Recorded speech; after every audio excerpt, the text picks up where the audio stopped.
Welcome back, SlamBall fans, to Bounce Off, the #1 podcast all about SlamBall worldwide. I am your host, Sam Roberts. You can find me on social media at Quantum Roberts. That's QUANTUM Roberts on X, as it's now called, I guess, Instagram and TikTok, where we will occasionally post clips from the show.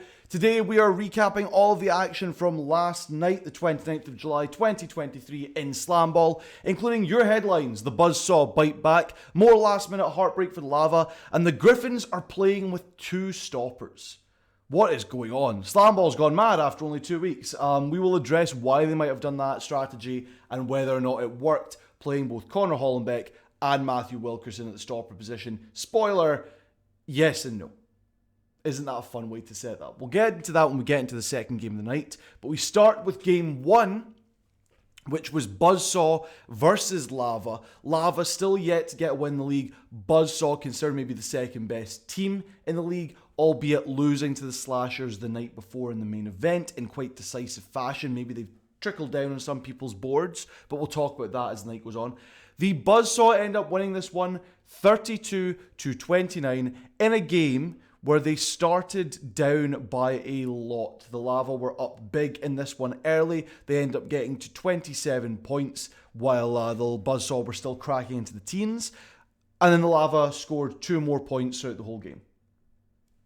They did not score in the third, and they scored 2 points in the fourth quarter, which was bad. Let's talk about it for them then. So they had no offensive consistency for the Lava in particular, right? No Bryce Moraine. He is out again with an ankle injury.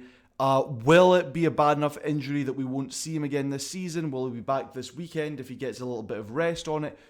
Who's to say? The league, maybe, with their daily health and fitness check-ins, but they've not said anything past it's an ankle injury, so we'll have to wait and see. But with him out, who is the Lava's focus? What is their offensive strategy? Now, early in this one, they were getting some cuts around the island, with a stationary pass coming to cutters either from the island itself or from someone who is outside the island, outside the tramps entirely, sort of at the top of the key, able to get a pass in to different people.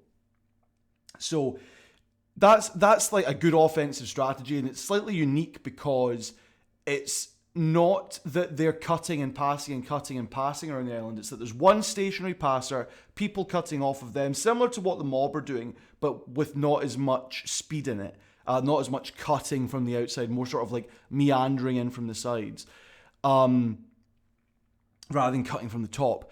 Or like I say, the cuts are coming around the island, but the pass is coming from the top of the tramps outside of everything else, which is very unique. And that was working for them. What was also working is distance shooting. I think Faisal Shafat scored 2 threes, and I think it was Nathaniel Harris who scored a 4. So that's 10 points of your 27 coming off of distance shooting that they then lost track of in the second half. They weren't able to make those same shots that they were starting the game with. And that hurts them a little bit. But what it does show is that the thing I held pre-season, that distance shooting can spread an offense, and distance shooting can allow you to get opportunities inside the tramps as well as outside, right?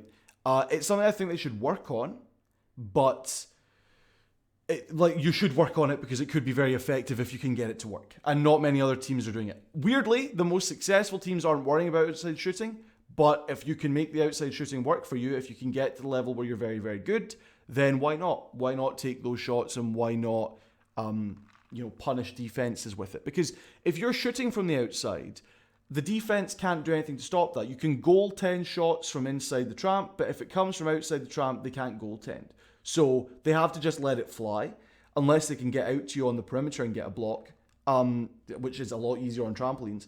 But as soon as it's released, you can't goaltend, so you need to let it come down. So if you're making them, defense can't do anything about it. And especially if you're making them and you've got people cutting off on the inside, and like we saw from the Lava last week, you have plays which are faking a 4-point shot and instead throwing a lob to a cutting guy. So then there's so many things that the defense needs to watch for.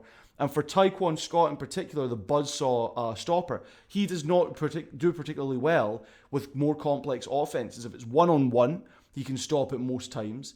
If it's a single cut, he can sort of stop them some of the time. If it's anything more than that, he really struggles. And I think that, things like this, while not being the same style of play that the mob is doing, or the slashers are doing, or even the buzzsaw can do consistently at times, it is a unique offense that teams would have to try and deal with, and it does involve a variety of players and their movement.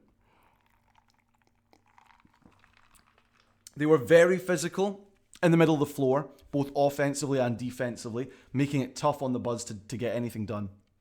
So the question becomes, why did they lose this game? Well, the answer is they lost any offensive consistency going into the second half. Like I said, we don't know who their target is.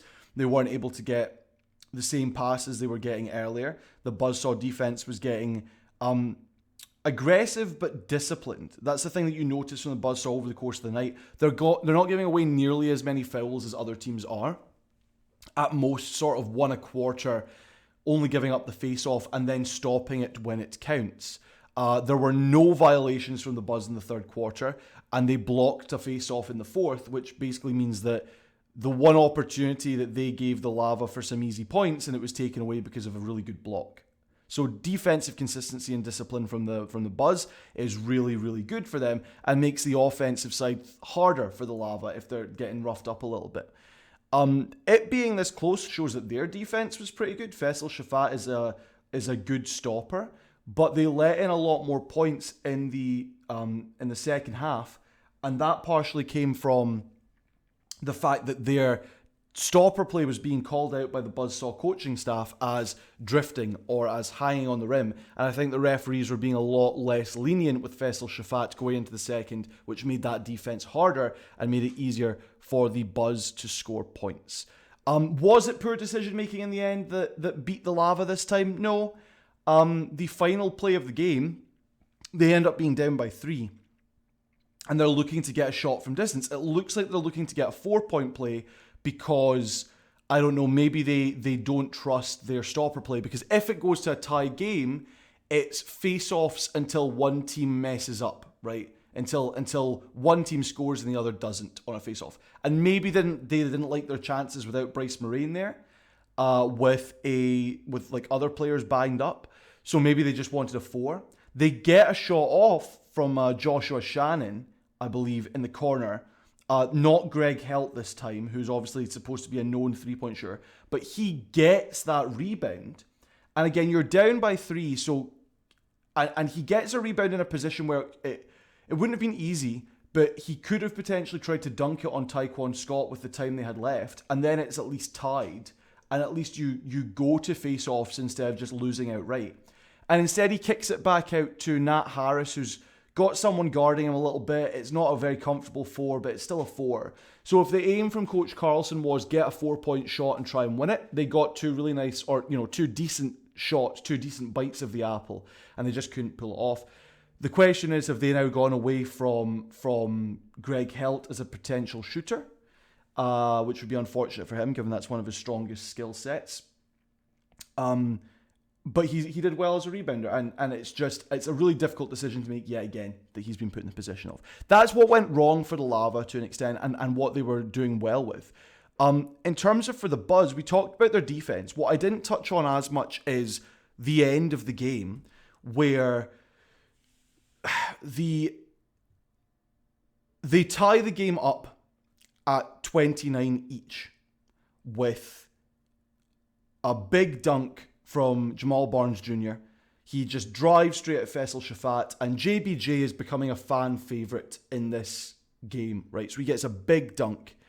Then the Lava try to get the ball up court as fast as possible, and they get a pass from within their own half to a guy on the Buzzsaw Island.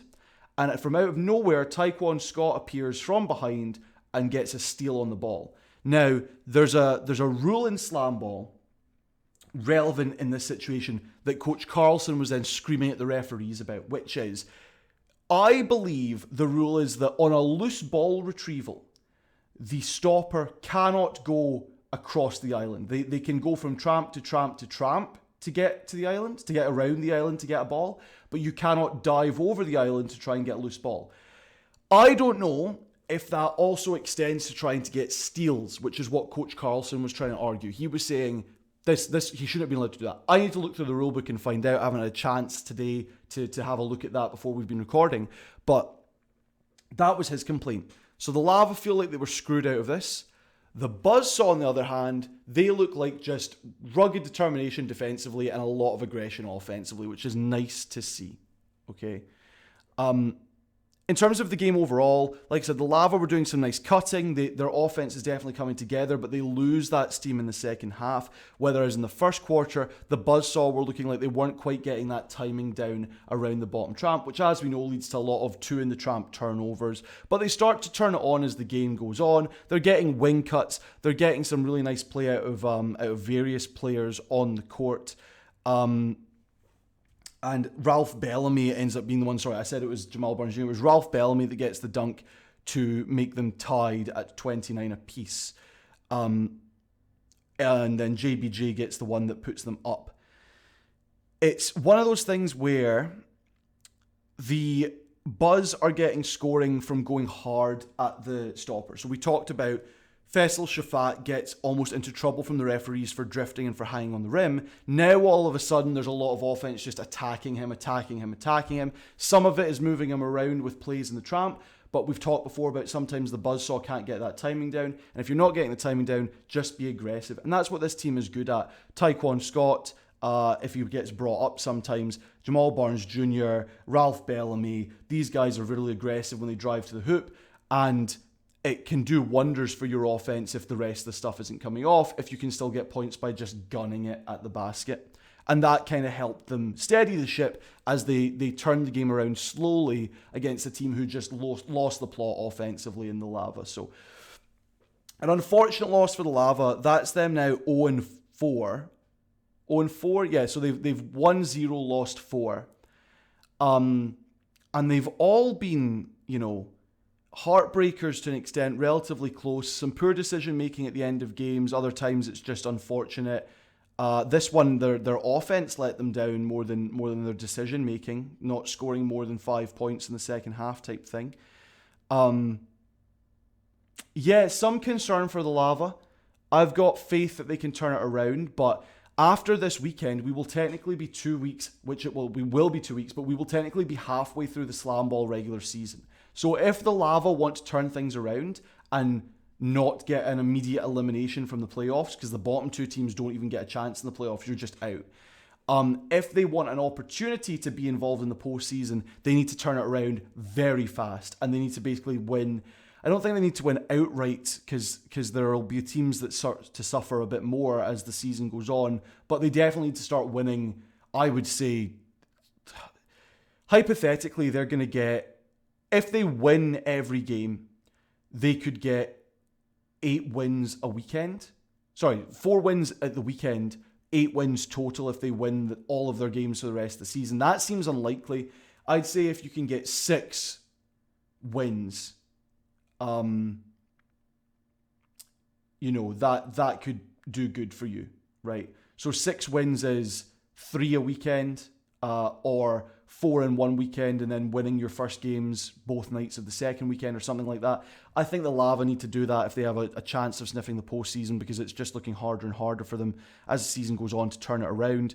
And right now, I think they are bottom of the standings. They should be bottom of the standings with that record.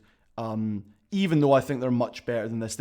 Going into this game, commentary pointed out, the Lava have the second highest points per game of the league. They are scoring well. Defensively, they're clearly just not getting the stops. And if they are getting good defensive stops, they're not scoring as much as the opposite. It's unfortunate they are very balanced, and you would argue they are the most 500 team in SlamBall. They just haven't managed to get any of those wins. But they are playing every game so close and so down to the wire. It's sad to see. The Buzzsaw, on the other hand, like we said, really improved play around the bottom tramp. And if that's not coming off, they're very good at being aggressive going to the basket. So we like that from the Buzz. Ultimately, game ends with a Buzzsaw win of 32-29. We talked about those 2 last baskets. I highly recommend going and watching the last quarter of this game just for some exciting comeback play from the Buzz. Second game of the night, we have the most unique defense we've seen in SlamBall thus far, as the Gryphons take on the Slashers and ultimately lose 50-67. What is unique about their offense? We talked about it from the top when we talked about headlines. The Gryphons tried playing 2 stoppers this game. And not just for some of the game, and not just in that Connor Hollenbeck was on the court at the same time that backup stopper Matthew Wilkerson was on. No, Hollenbeck was playing gunner, but on the defensive end, he would get back under the tramp, underneath the hoop. Wilkerson would go in to play stopper, and then a second later, Hollenbeck would go in as well in the stopper position, basically matching the bounce of Wilkerson as they try and bounce at the same time. Now, the immediate controversy is that commentary is like, I don't know if you can do this. They get a clarification from the league, apparently, which is they can do it, they just can't both be in the bottom tramp at the same time. So that is, again, similar to the offensive end, that they need to have one guy in the air and one guy in the tramp and vice versa, exchanging. They don't do that. Their head coach for the Gryphons, Jelani Janice, he's sort of screaming at the referees like, they're allowed to do it, they just both need to be in the stoppers box, which is a square bit of, a coloured square inside this bottom tramp. They need to both be in there at the same time, and that can just be 1 foot in the box, right? It just needs to be 1 foot, but they both need to be in that box at the same time. If one of them's in the box and the other one's not in the box, then it's a turnover situation, right? So it's very confusing from like a what is legal, what is not legal situation. Again, a thing I need to look into because I don't even know. But it's an exciting prospect to see, can it work? My theory is that this is specifically to disrupt the Slashers' two-man bottom tramp cutting offense. Now, we've seen it in previous games, we see it in this game, we then see it in the main event. What they're getting really good at is having guys come in from either side, timing it just perfectly so that the person with the ball enters the tramp and goes up, enters the bottom tramp and goes up at the same time that their teammate is just entering the tramp, so that when they throw an alley-oop, a lob ball into the air high and it arcs down, the player on their way up can gather the ball as the stoppers are going down, or stopper is going down, as it should be traditionally. We're traditionalists, no. That's their style of play. Now, if you have two stoppers, two very big guys, two guys over 6'5", very broad, defensive football-minded players in Matthew Wilkerson and Connor Hollenbeck, you're taking up a lot of the space in that bottom tramp. Their breadth is enough that offensive players can barely get in to be able to make those passes in the first place or to be able to time their jumps. It disrupts the jump time of the defense without it being popcorning, because that is the stopper's right to be in that space anyway. So it disrupts the offensive flow in that situation. And then you can basically have a guy on either side of the hoop, which means they can smack the ball away if it gets thrown over where a stopper would traditionally be, right, in this style of offensive play. So I think this is purely to try and slow down the Slashers' offense. The problem is it didn't work. Because the two of them are sort of bouncing in unison, they're still coming down at the same time that the offensive player from the other side is going up, which means that if they tried to make a play on the ball, they'd be coming into contact with the offensive player in a dangerous scenario and giving away points anyway. So they can't do anything when they're coming down, the offensive guy's going up. The offensive guy's still getting dunks on them. So it still gets exposed. It's difficult to time who's jumping when. There was a clear understanding between Wilkerson and Hollenbeck in terms of Wilkerson goes first, then Hollenbeck follows. But deciding who's going to go up for what ball and stuff like that, that's a little bit difficult. Timing the jump together is a little bit difficult. The Gryphons then start to get called for a number of fouls, and this is what gives the Slashers their points. The Gryphs end up going up in this game 12-0, right? They have a big advantage offense-wise early in this game, and they end up giving it up. And the reason they do is because of a number of mistakes they make. So the first points that the Slashers get, the Gryphs start 12-0 in the first quarter, and then by the end of the quarter, it's 13-12 to the Slashers. And here's a breakdown of where those 13 points come from. The first one, they give away a foul, I believe contact in the tramp from Matthew Wilkerson. You're allowed to make contact in the air. You can't do it on the trampolines. That's a face-off foul. He then enters the tramps before the offensive player has started to move. That basically is an immediate, they get the points for the face-off. Now, they should get 2 points for the face-off instead of 3. The referees give them 3 points. That's a refereeing mistake, okay? But this game was not decided by 1 point, but just keep that in mind. So they get 3 points. The next thing that happens is Matthew Wilkerson swipes down at a player in the trampoline. Again, straight up and down is the aim defensively. If you swipe at a guy without trying to make a play on the ball, you can get called for a foul. That's what happens. They get called for a foul. 2 points of bonus for the slashers. Then Tony Crosby II gets a really easy bottom tramp dunk because the stoppers basically take each other out because they bounce into each other or disrupt one another's momentum in the trampolines, whereas Tony Crosby II just goes straight over them. Then there's contact in the tramp because Hollenbeck comes down onto a player. Again, there's far less space for the stoppers to land, and I believe the rule should be that they should be given a place to land by the offense, but instead what's happening is they're landing, an offensive player's landing at the same time, and they're coming into contact, the defense is getting called for a foul. Regardless, Hollenbeck gets called, that's 2 points of bonus again for the slasher, and then another easy Tony Crosby II dunk as the stoppers take each other out again, mistiming their jump. So that's 13 points of breakdown coming from mistakes from the stoppers, either because Wilkerson isn't as good at a stopper position as Hollenbeck would have been on his own, or because they're disrupting one another's defensive play by being in each other's way.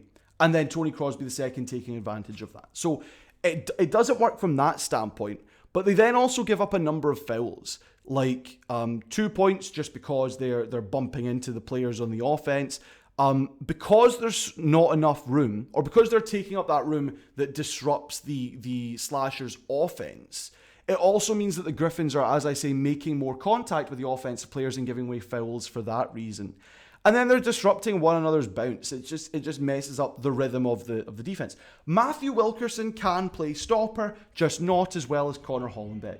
And I think the Gryphs would have done better just trusting Hollenbeck to take on the slashers with... I think he's got decent timing for managing more advanced offense, but I also think Hollenbeck on the defensive end can get a lot of height in that bottom tramp and really get in the way of the people trying to make plays on him. Conversely, because he's playing like a gunner position in this two-stopper rotation, he's got to do more on the offensive end, and he's not able to get that same height offensively, and that's ultimately letting his team down. Not a good look for the Gryphons on the offensive end, having Connor Hollenbeck be part of that. And that's not to say he can't do it, it's just to say that in this game, it was a bad first showing. He's much better defensively than what he was having to do on the offensive end, okay? He did not bring enough to justify the strategy, and Wilkerson didn't bring enough defensively. He gives up the first points as a face-off. He can't stop Tony Crosby II either while he's doing a play or just one-on-one. I would have much rather seen Connor Hollenbeck try and do that. He just ultimately seems like a poor choice for this starting four, right? And then ultimately, they take out Hollenbeck because they're thinking, right, he's not working offensively, we'll put someone else in. And they're playing Justin Holmes, who plays really well offensively. Keyshawn Jones, who I think is the unsung hero of this team. He is their leading scorer, just above Holmes with way more shot attempts, admittedly. Only 1 point above Holmes in terms of points. But he is their leading scorer thus far, and he's an unsung hero with what he can do on the tramps and getting height in the offensive end for these Gryphons. And then Kelly, which I then go, why not Adam Flash Stanford, who started the game, but then only plays, according to the box score, 8 minutes. But the box score has been very inconsistent in this evening. So why not play him? If you just stuck to your starting four, who I like a lot as Hollenbeck, Holmes, Jones, and Stanford, I think you can do a lot more and you can compete better with the slashers than this attempt at disrupting their offense. In some ways it worked. We talked about two stoppers takes up a lot of room and they can get blocks, but I think it was more of a detriment than just playing through Connor Hollenbeck at the back. And I don't know why you would change it up. If you've got confidence in Wilkerson, if you have confidence in him being a guy who can play stopper at a high level, then copy the Ozones formula. Play Hollenbeck for the first quarter, play Wilkerson for the second and the first half of the third, and then let Hollenbeck play throughout the rest, and that means he can stay rested while still being effective in his position, instead of this mishmash of trying to have Hollenbeck play offense while also being a part of a weird defensive structure that the rest of the league isn't looking to do, okay?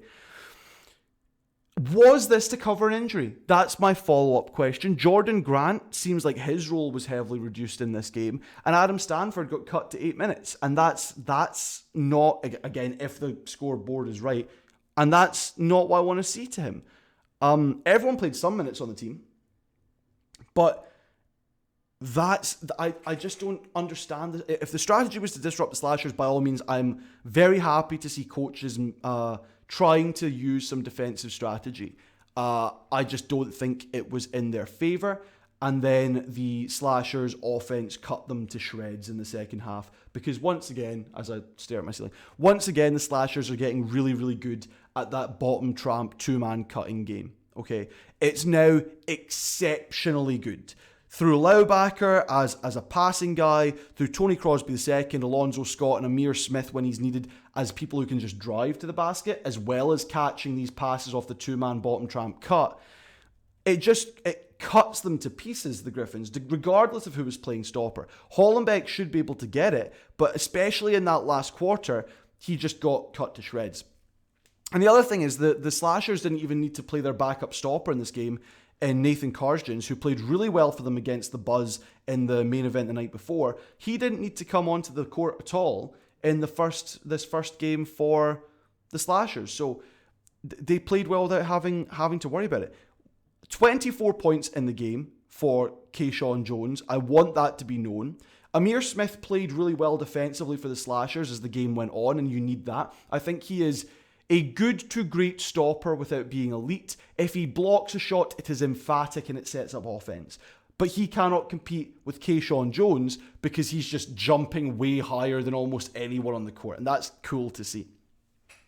Big thing for this game, big thing for the Slashers getting the win is violations, okay?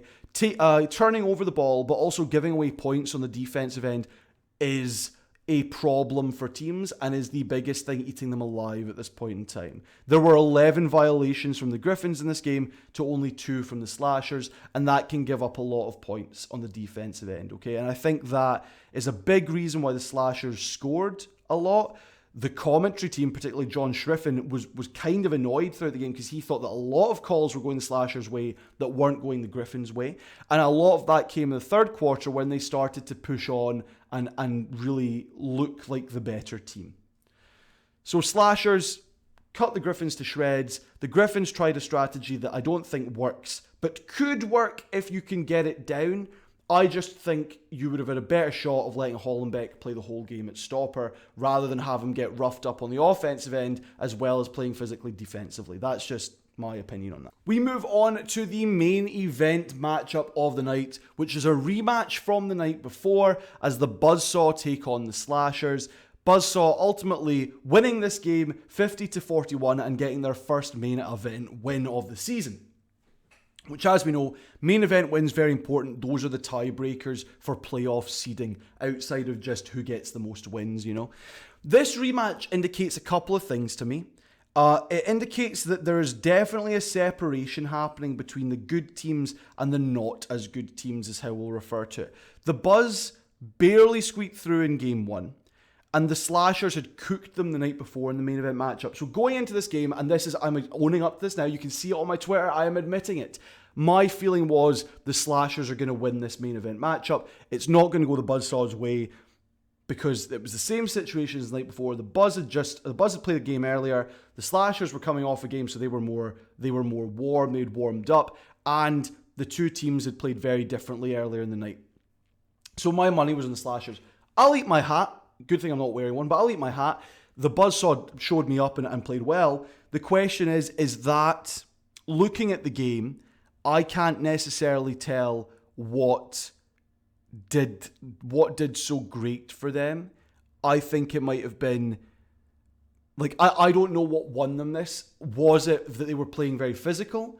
Or was it that the Slashers were now exhausted, having played back-to-back games 2 nights in a row? Yes, the Buzz had done the same, but for both of those back-to-back games, they'd got a rest. So maybe if you're schedule making for SlamBall, if a team has done back-to-back games the night before, try and make sure that they're not doing that the next night. And you could have done that in this situation. So that's where my head's at. That's why I think the Buzzsaw might have won. But that discredits a little bit of what they brought in the offensive end, and we'll get into that. Okay, I want to start by saying even though the Slashers lost this game, their offense is still more complete than most teams in the league. We talked about their ability to move around that bottom tramp. We talked about Tony Crosby II being a fan favourite and a really good scorer driving in, and also able to facilitate a little bit around the island and inside the tramps. We've talked about Brad Lauerbacher as a guy who can make some really good passes in that bottom tramp. We've talked about Alonzo Scott Jr., who can just get up there and score when it's needed, but also be part of this offense in the bottom tramp. We've talked about Amir Smith, who is a good to potentially great stopper who can get some big blocks,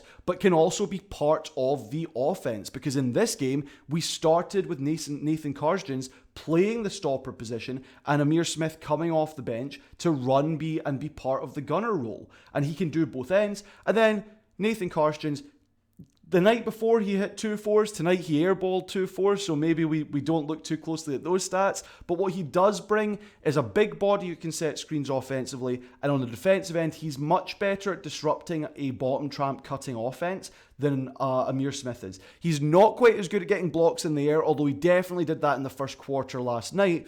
But he is much better than his starting counterpart in terms of just disrupting a more advanced offense by getting his timing into the bottom tramp and making things difficult for them. Think the way I talk about Gage Smith in that way, right? But not to the same degree, not to the same physicality in the air, but definitely the same thought of, right, if I get into the tramp now, that disrupts what they're planning to do and I can stop them in that way. So 5 guys for the slashers. The 5 guys they play the most, and the 5 guys who I think are a really good rotation and option for them.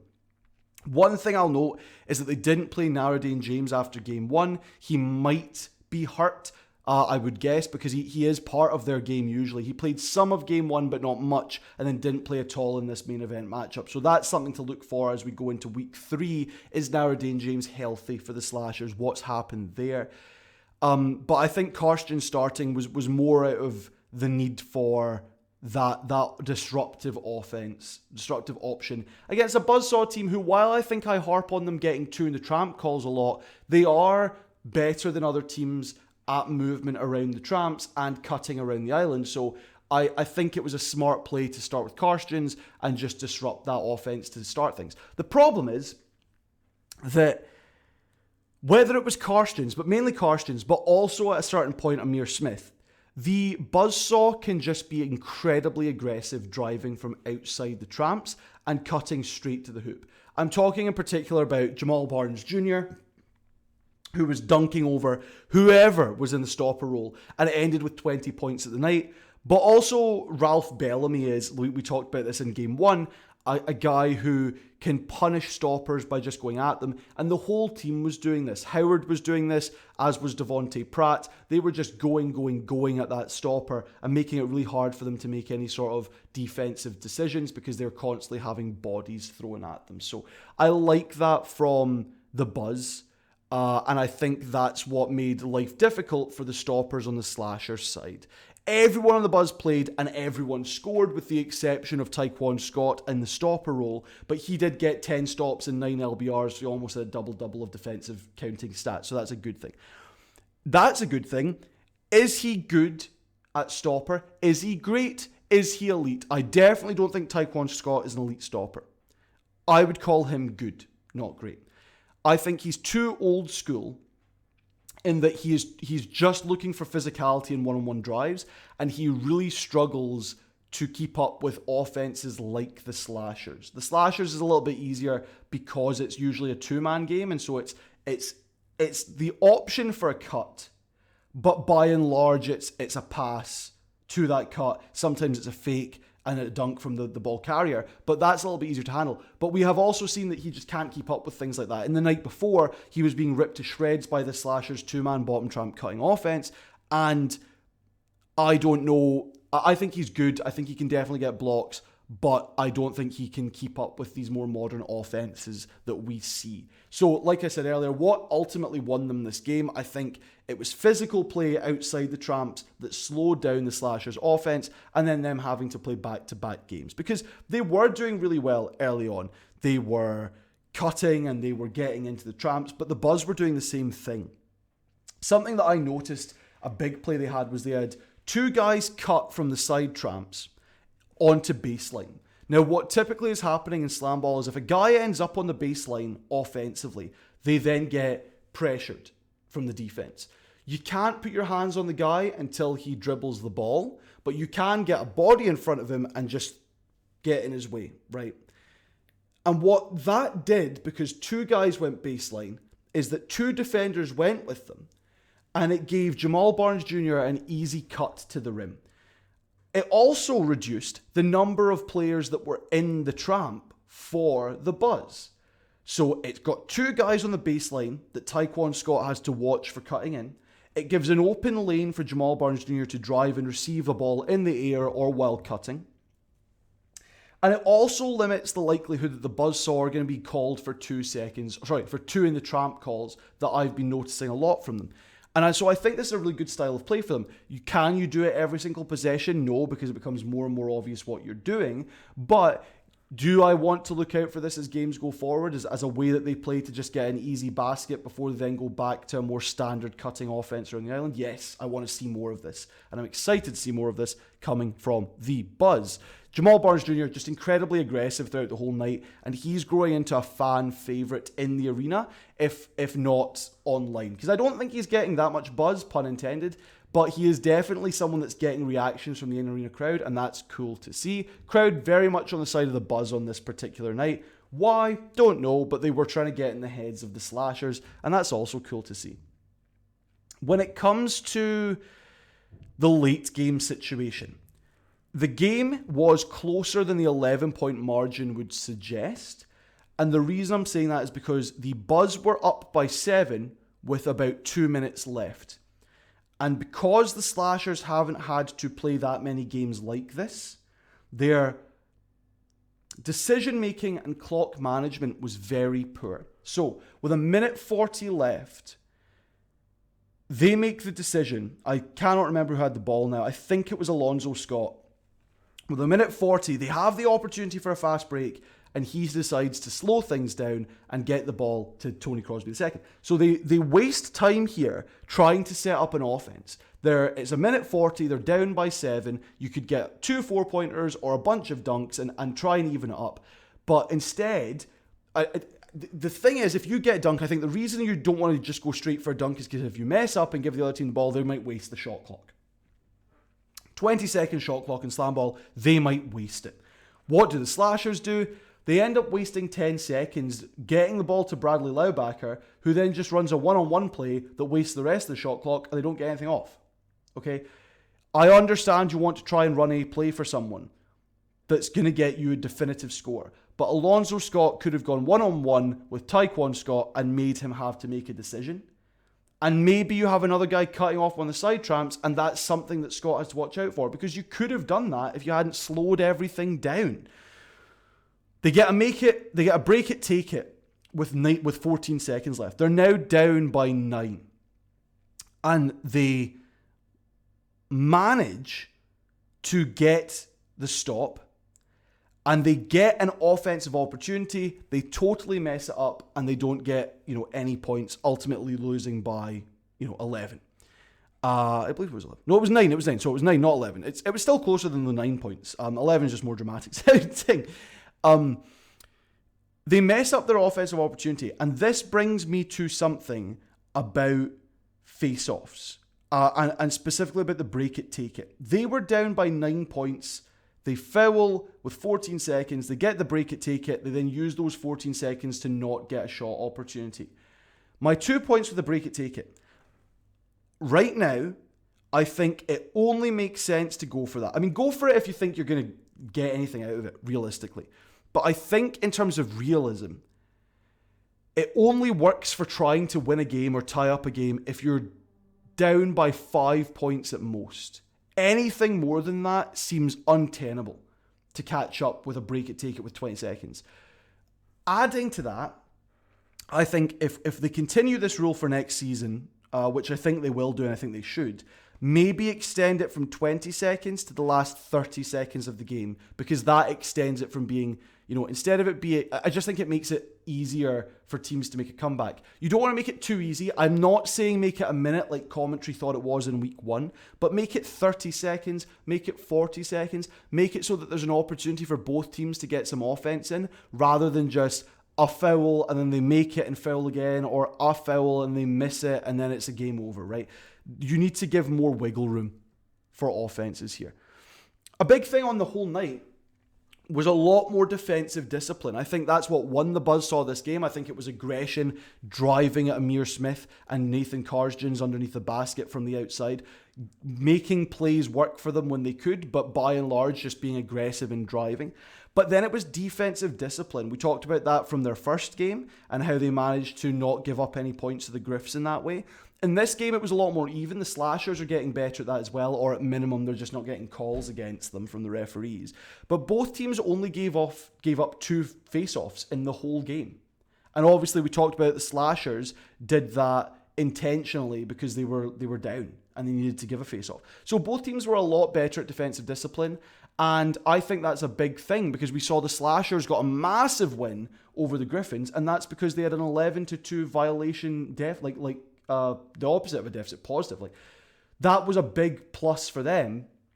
And I think that giving away fouls, easy fouls, not being disciplined on the defensive end is what loses teams games, especially week 1 and in part of week 2, and as we go on throughout the season. It also just makes for less exciting games when a team starts to get double-digit points because they're getting so many calls their way on the offensive end. So good for the referees if they're swallowing the whistle, but make sure you're still calling what is and isn't a foul. Good on the teams for being more defensively disciplined, and good on the buzzsaw for getting their first main event win, and on that quote that I've used from Tyquan Scott in the thumbnail and stuff like that of the he said post game, he said we're those dogs you ain't want to see at the vet. Just like we're dogs and we're rough. We've got rabies. I don't know. I just thought it was cool. I just thought it was a really nice line, and I think that kind of fits. It fits how the buzzsaw want to be perceived, which is grit and grind. Maybe that's their NBA comparison, is the grit and grind Memphis Grizzlies, of a team who will not do anything flashy, but will grit it out, and they'll be aggressive and they'll be hard and they'll be very good defensively. The thing is, I don't think they're good defensively in terms of big hits. I think they're good defensively in terms of Tyquan Scott stops what he can stop. They trust him in that regard. Then they're very physical on the open floor without giving away fouls, and they're very disciplined on what they should and shouldn't be doing around the trampolines. And I think that's more what they're good at and what's good about their defense rather than just big hits, if you know what I'm trying to say. So that was the games for the night. Good job, Buzzsaw. Good job, Slashers, for getting to that main event position again and showing that you can really hang. Lava, Heartbreaker again. Gryphons, just don't overcomplicate it. And I'm excited to see what both of those teams can do this upcoming weekend. I think the Slashers, the Lava need a complete overhaul. I like where the Slashers are at. I like where the Buzzsaw are at. The Gryphons are probably going to be in the playoffs, but they might be a really easy first round exit. We will see. Tonight's matchups, it's Mob versus Wrath in a game that I would be excited for if the Wrath weren't riddled with injuries. The Wrath are the only team that haven't taken on the Mob yet that people think could potentially contest with them. I don't think there's a chance in hell of them doing that if they've got so few players healthy and ready to go. If they had Christian Gray, if they had Stephen Julian III, if they had Ty McGee, their leading scorer, it would be a totally different story. But I think tonight it's going to be an easy win for the Mob. And I think that if the Wrath get everyone healthy and then they come up with the Mob in the playoffs, that could be an upset. But it's one that we could expect to see, type thing. The other matchup is Ozone versus Rumble. These are both teams that have something to prove. The Ozone need to prove that they're more than just talk and that they can play at a higher level. And they need to do that by winning against the Rumble and then probably winning against the Mob in the main event slot. The Rumble just need to get a win. They just need to prove that they can actually win a game and that their strategy of taking threes and getting rebounds is going to pay off for them. I also need to see more from Bakari Copeland at stopper, because right now he's kind of not even in the good tier of stopper for me. But I also think he went out 2 days ago with an ankle injury, so it might just be that we don't see him at all. Regardless, if the Rumble can beat the Ozone, even if they lose by a lot in the main event, if they can beat the Ozone, the Lava will be the only team left without a win, and that will be a far cry from where I and pretty much anyone else that was looking at this league saw them at the start of the season. So that's a preview for tonight. That's been the recap of last night's games. I'm excited for more SlamBall this evening, especially at 11 PM UK time. That is a godsend. Everyone enjoy the games tonight. Enjoy your Sunday. We will talk to you tomorrow with our recap of those 3 games tonight. And yeah, SlamBall, baby. I still need to work on an outro. If you've got one, let me know in the comments.